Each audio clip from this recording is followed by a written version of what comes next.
Go, you.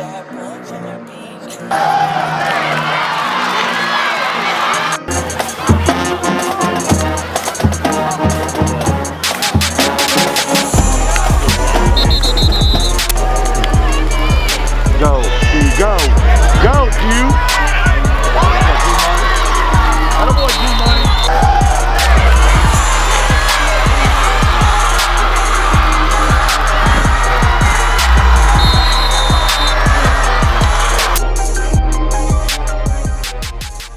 It's Thomas Ellis Jr. back here with the owner John, a very special owner John this week. We're at the mid-season point, and John's going to have a couple special guests, a couple of our top 5 ranked coaches in the area in the Power 10. But of course, we're going to hear from John and his 5 points, so let's jump right into it. Oh guys, my first point of the week is my takeaway of the week.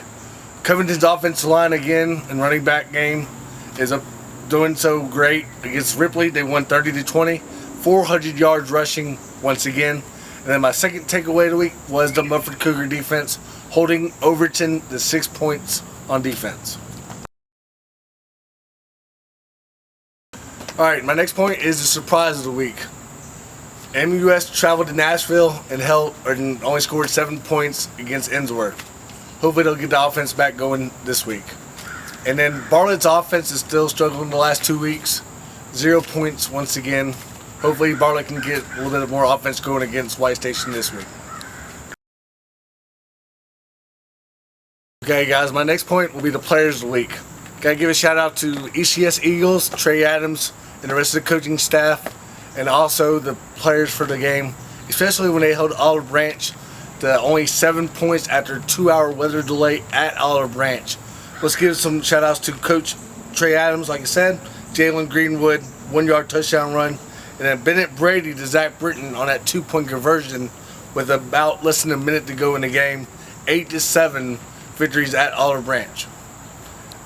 Hey, speaking of Coach Adams, John got a chance to go out there to the ECS campus this week and catch up with the coach after an exciting game, 8-7, and also just to see how the team's been bouncing back from that early season loss to Innsworth, and they won 4 in a row. They seem to getting the groove out there with the Eagles.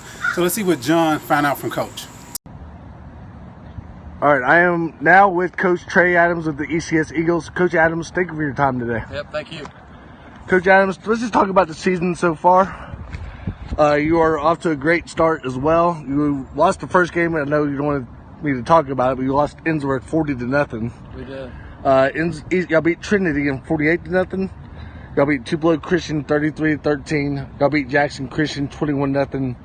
And then last Friday's weather delay, 8-7 over a good Olive Branch team. Just talk about the season so far. Yeah, we knew coming in we had a bunch of guys that were really inexperienced, and we sat, at Innsworth week 1 after a 40-0 loss, and we told them, we challenged them, stay the course. And we've had a great 4-week span. This team, they love each other, they play for each other, and they come to work every day. And if you have a team that loves each other and works extremely hard, it makes for a team that can be peaking at the end of the year. And, I've always said, tough teams like y'all's team, by playing a tough schedule, would always get you guys ready for the postseason, as it showed 2 years ago when y'all won the state championship. Yeah, you pull any of the kids out of the hallways right now, they're going to tell you we want to peak end of October going into November. We don't want to peak in August, September. We're playing good ball right now, but we've got to continue to focus on ourselves and know come playoff time we're ready to play.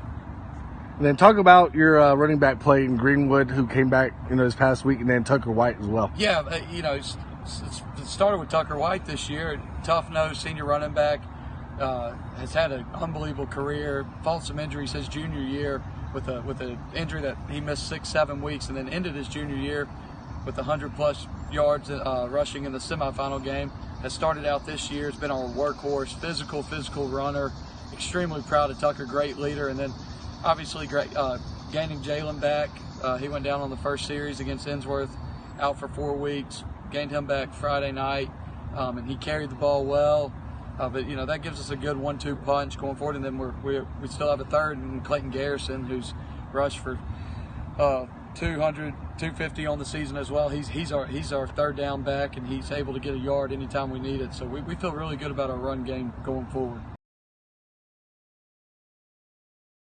Thank you again to Trey Adams and the ECS Eagles for the great hospitality this week. And here's my games of the week. Let's just start, like I said, ECS beat Olive Branch 8-7 in a 2-hour weather delay, lightning delay. And congratulations to the ECS Eagles playing down in Olive Branch in that one. Oh man, where do I start? Briarcrest 43, Christmas 42.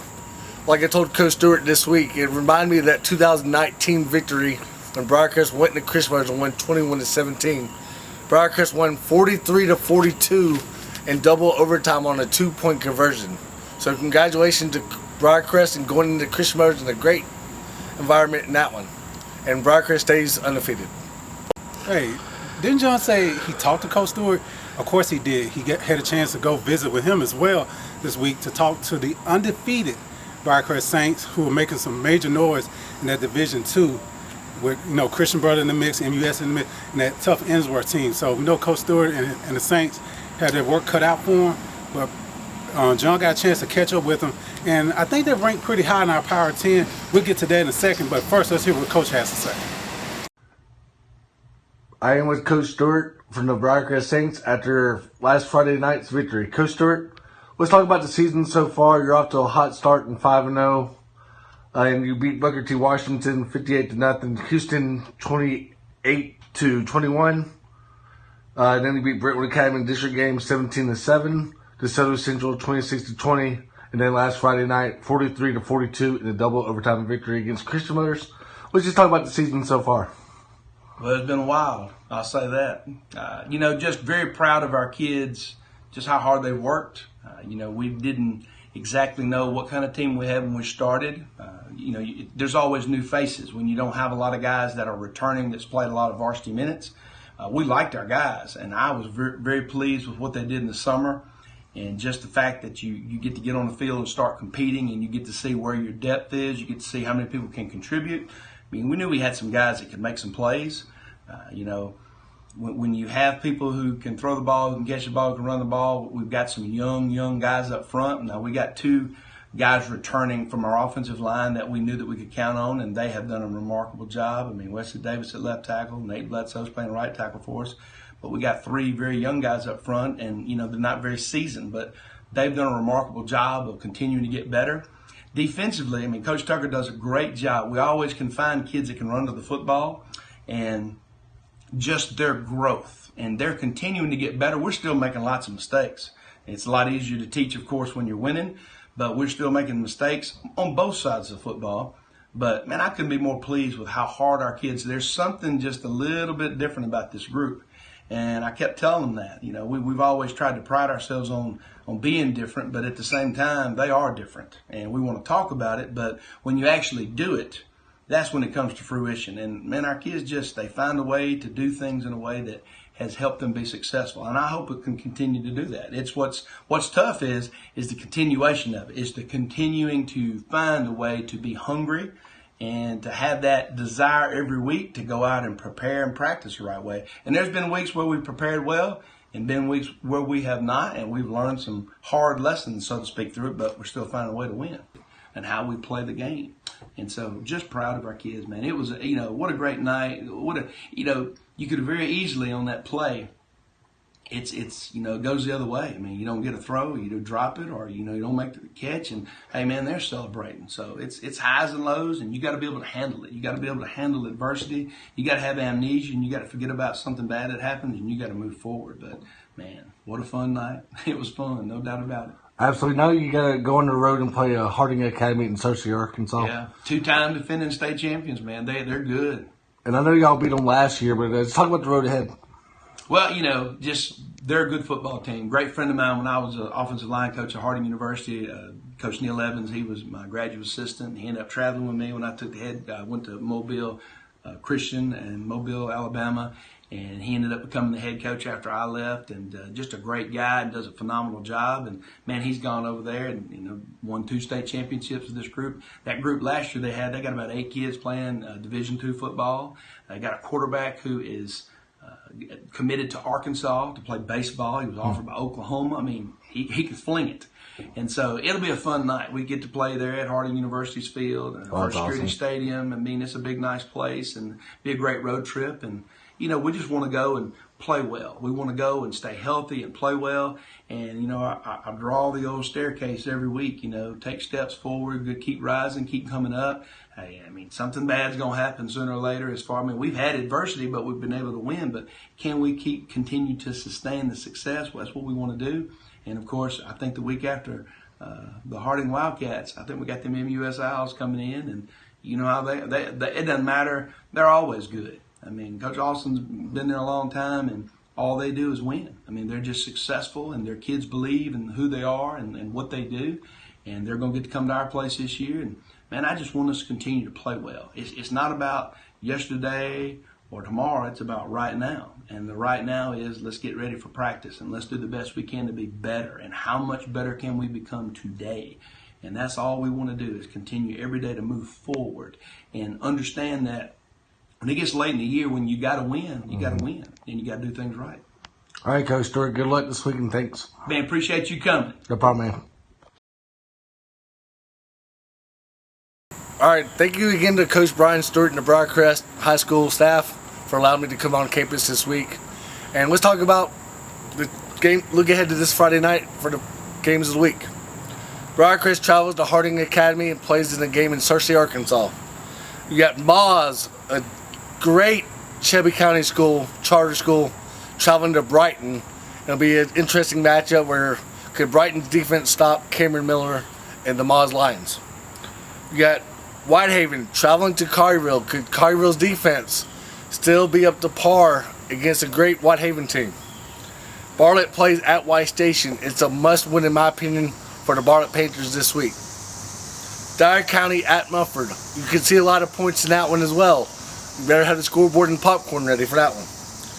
Millington travels to North Point. Franklin Road Academy at St. George's. And then Trinity Christian at Tipton Rosemark in a key district game for both teams. Okay. Thomas Ellis Jr. back, and we're wrapping things up. Man, I appreciate John getting out there. He's on the grind as usual.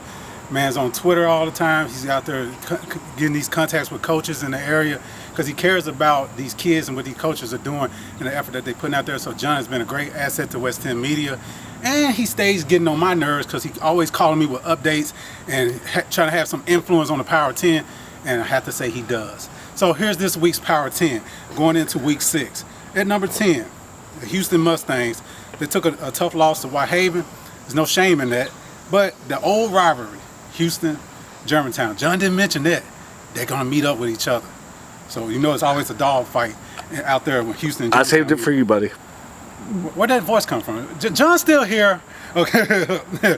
Okay, number 9, we got Tipton Rosemark. They're in the Power 10 for the first time this year at 3-1. Trinity Christian, as he alluded to, tough district game, key district game. Number 8 this week, the Bartlett Panthers. 2 losses in a row with not scoring on the offense. It's been tough, but they've been playing tough in those games, been having bad breaks. Will that trend continue against White Station this week? Number 7, MUS. They're going to take on Ridgeway, trying to get a bounce-back game after Ensworth.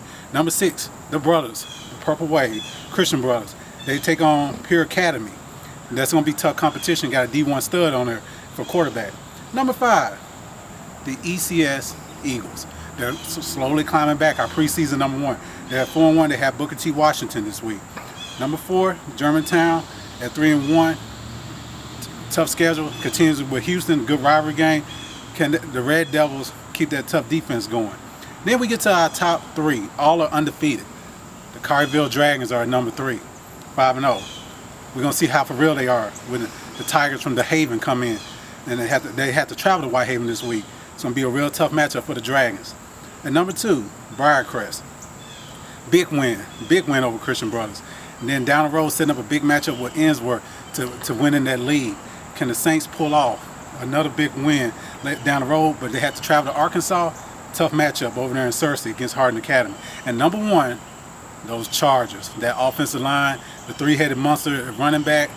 They're doing an outstanding job. They're 5-0 against a tough Ripley team, beat them. They have another tough league game coming up with Dyersburg. Now this week I'll be heading down to Mississippi, North Point, to follow the Trojans, who have picked up 2 wins in a row, looking solid. Things started coming around. Chris Michaels came back, the head coach, after having to sit out with COVID. All these teams are battling that, had this invisible monkey hanging over their head. So as we tell our kids to take precaution, take care of themselves, we want our coaches to take care of themselves so they can stay healthy. But you, the fan, need to take care of yourself and stay healthy as well, so we can enjoy this season, get through October in this stretch run, because we're about to see a lot of moving and shaking out there. And John's going to be out there getting more interviews, more information, more insight on the John. So we'll see you next week.